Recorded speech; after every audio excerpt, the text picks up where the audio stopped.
नमस्कार. जय श्रीकृष्ण. सगळ्यांना जन्माष्टमीच्या खूप खूप शुभेच्छा.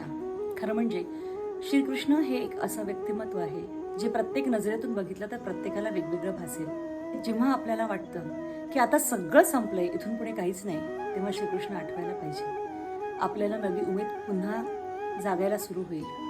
जेव्हा असं वाटतं आपण काहीच करू शकणार नाही, तेव्हा श्रीकृष्णाला आठवायला पाहिजे.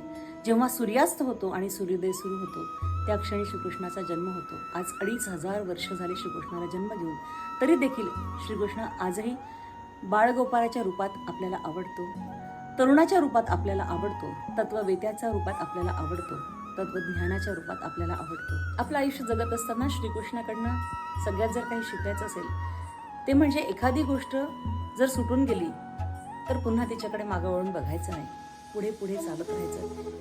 हे श्रीकृष्णाने आपल्याला त्याच्या जगण्यातून दिलेलं सगळ्यात मोठं तत्वज्ञान आहे. त्याच्यामुळे मागं गेला तो भूतकाळ सोडून द्यायचा. येणारा भविष्यकाळ आपण ऊर्जेने घडवला पाहिजे, हे आपण श्रीकृष्णाकडनं शिकलं पाहिजे. ही ऊर्जा श्रीकृष्ण तुम्हाला आम्हाला सातत्याने आयुष्यभर देत राहील. त्यांनी अर्जुनाला सांगितलेली गीता आजही आपलं आयुष्य जगत असताना आपल्याला मार्गदर्शक ठरते.